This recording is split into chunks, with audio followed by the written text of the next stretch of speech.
Hey guys, Admirable here, and today I'm going to be walking you through Heroic Naxx with basic decks. If you guys have already blazed through the Naxx portion with Zoo, you can go ahead and go back through it with the basic decks. It's kind of a little bit more challenging, a little fun to put yourself at such a strong handicap versus something that's using very strong hero powers to kind of take advantage of the game. But they have poor sequencing at times, so it's something that you can do to kind of challenge yourself. And if you guys haven't gone through it yet, and you really want to step up your challenge, try this basic deck thing. It's again, the AI's, it makes mistakes in its sequencing, but it's tough because the hero power is just so strong. So the first one we're going to be talking about is the first opponent in Heroic Naxx, where the hero power is 2 mana, put a 4/4 into play. So the goal of this deck is to take advantage of the fact that they're using that hero power and the poor sequencing to kind of sway the board in our position and then look to push for the win later in the game. So Blessing of Might is sort of a card that's necessary in that regard, and that works really well with your hero power to help take out those 4/4s. So it's something that's necessary. Hand of Protection can help protect those 4/1s as you make them, or the minions that you play later on in the game, Chowan Yeti, Senjin, Shield Master, etc. Humility is going to be helping against those 4 power guys as well. This can help stem off the early damage when you don't have much else to do. Holy Light is sort of in this deck. It's not used on yourself as much. It's used in the same vein as Hand of Protection is, in that you want to be healing your Chowan Yetis and your Frostwolf Warlords to make sure that you can keep pushing through for damage. Bloodfen Raptor is just an efficient minion that works really well with your hero power. This plus the hero power is going to take out one of the 4/4s. True Silver Champion sort of speaking for itself, a 4 power weapon with 2 durability. That's going to be taking out 2 hero powers. This is along the same lines with your hero power. You're going to be making 5/5s that can get in 2 swings. This is to help you clean up the board when things get a little bit messy, and your opponents also play Abomination on the first run. So if you can manage to kill Abomination the turn they play it and then Consecrate, you can sweep up their entire board. Makes it really easy. This card is sort of working in the same light as Bloodfen Raptor. It's just 3 damage along with your hero power, helps clean up the board. Chowan Yeti's working the same way True Silver Champion is, 2 attacks from this guy. Senjin Shield Master is sort of is in between Bloodfen Raptor and Chowan Yeti. It's going to be getting attacked twice very often, and with your hero power this can help clean up those 4/4s. Frostwolf Warlord's often going to be played as just a 5/5, which is good enough. It just needs to be able to survive one of the attacks against his hero power. Boulder Fist Ogre is just a strong, efficient minion, along the same lines of Guardian of Kings and Stormwind Champion. And these cards are important to have in your deck because you need these later game power plays, but also they're in here because the first opponent plays a card called Death Lord, which is a 3 mana 2/8 taunt, and it says Death Rattle. When this minion dies, your opponent gets a minion from their deck and puts it into play. So when you kill their Death Lord, you get a minion from your deck and put it directly into play. And if you manage to get one of these guys, you're going to be sitting in really good shape. So that's why these cards are in here. So in this series, I'm going to be walking you through, again, Heroic Naxx with these decks. So make sure you check them out.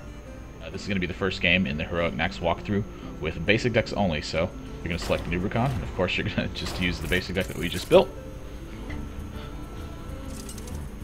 And for your opening sequence on your mulligans, True Silver Champion, in my opinion, is the most important card to have. If you have a card like Blessing of Might, you can keep it as long as you have Hand of Protection as well. But outside of that, I'd be mulliganing for True Silver Champion every time.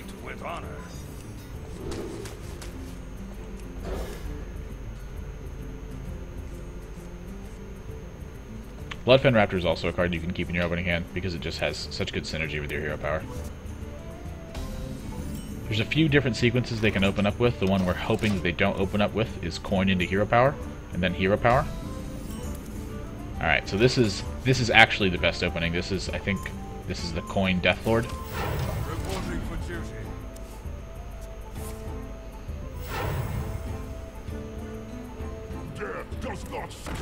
This usually is followed by a second Death Lord as well. So this is actually the start that we're hoping for when we get into this position. So, going to be go ahead and using Blessing of Might here. The reasoning behind this is this 1/1's going to be going into this guy, and then we're going to be using Hammer of Wrath to clean up this board. Hopefully we get a big minion off of this.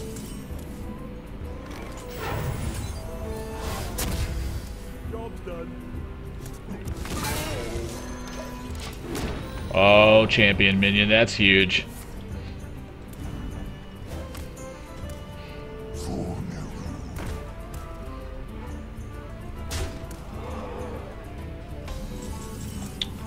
Alright, so a couple of different options that we have at this point. And I think our most likely one is to Blessing at Kings and start attacking his face.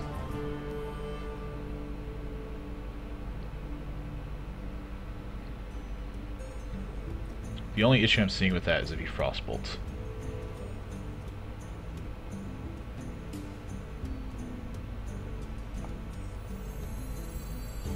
I think we're going to go with our riskier option, because this is actually about a 3-turn clock.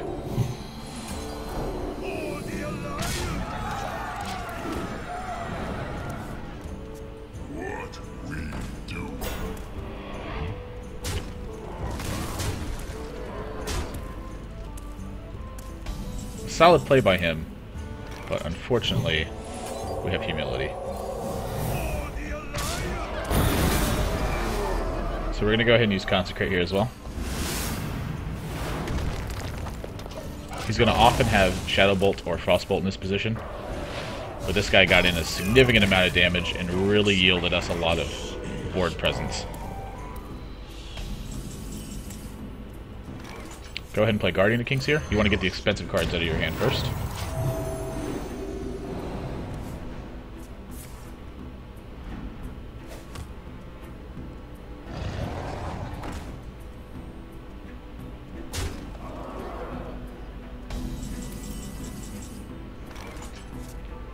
Typically, I would be using Humility here, and I think I'm probably going to. It feels to me like it's slightly better than using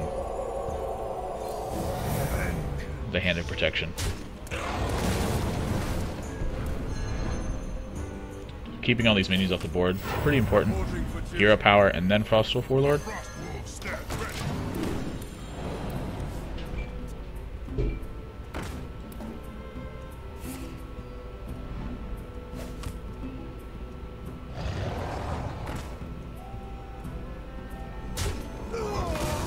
So when he attacks the 1/1, I think we should be willing to initiate a race.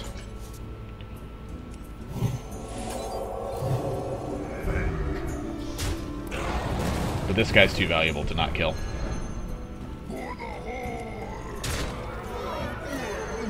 And so now since we have the lead in the race, it's like all of our minions have taunt. The AI recognizes this option and is going to start trading with us.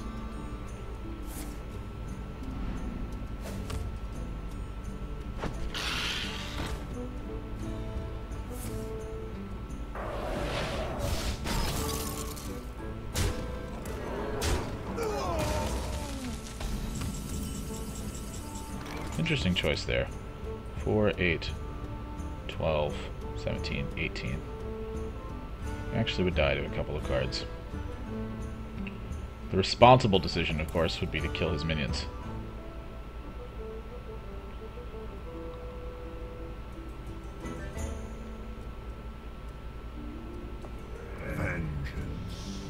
Perhaps I should just be killing one. Yep. Reporting for duty. For the Horde. I need to protect my Stormwind Champion as well.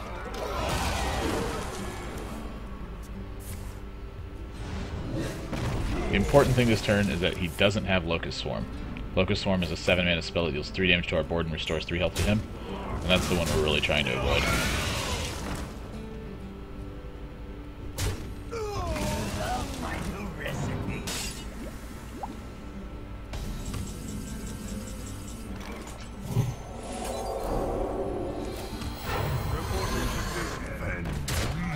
Slam our guys into play and go for the dome.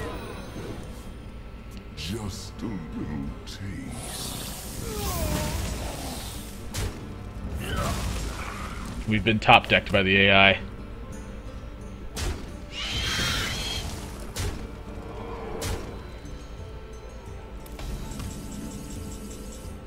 Should be good to go though. We have just enough damage, I believe. And he's just short, I think, of being able to kill everything. Especially if he chooses to attack that way. But this is the poor sequencing that you are trying to take advantage of from the AI, is that it kind of makes slightly irrational decisions from time to time. But that's why it's AI. Alright, so that's the first game here with Basic Paladin, and we're making a few adjustments for the second fight, so make sure you tune in the next videos and I'll show you what those adjustments are.